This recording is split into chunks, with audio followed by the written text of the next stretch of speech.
Despite government's intervention, those vendors on Cabbage Beach again took to the Sidney Poitier Bridge, where they caused traffic to come literally to a standstill. Our Janine Ferguson tells us that vendors were not alone. It took less than 30 minutes for Cabbage Beach vendors, joined by members of the Free National Movement and the Democratic National Alliance, to make their way over the Sidney Poitier Bridge, bringing traffic to a crawl as they marched to the entrance of Cabbage Beach, hoisting placards protesting the now temporary access to the site.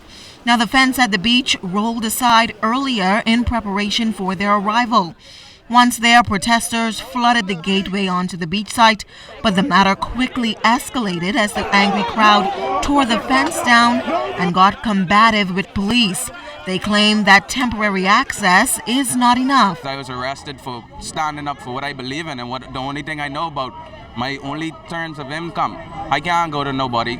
You want me to go over the hill and pick up a gun, pick up the drugs? We are going to go back to the courts to make certain that the courts understand that the Bahamian people have spoken. FNM leader Dr. Hubert Minnis and DNA leader Brandel McCartney showing their support as Cabbage Beach falls within the boundary lines of the Montague constituency.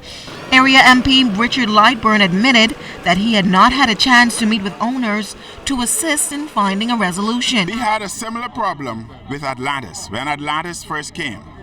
The FNM government entered discussion with Atlantis, and Atlantis agreed and had made provisions for the taxi cab drivers, the vendors, and all vending personnel.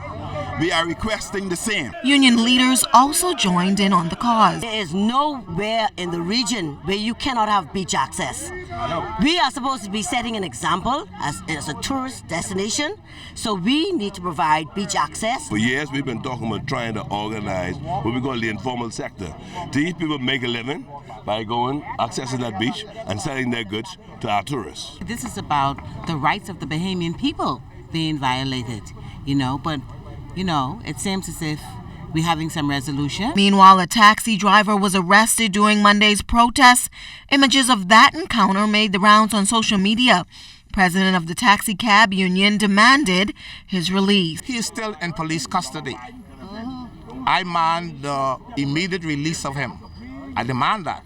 Now, after the dust had settled from this morning's protest, the beach vendors were able to be on the beach to sell their wares and to continue service. Janine Ferguson, ZNS Network News.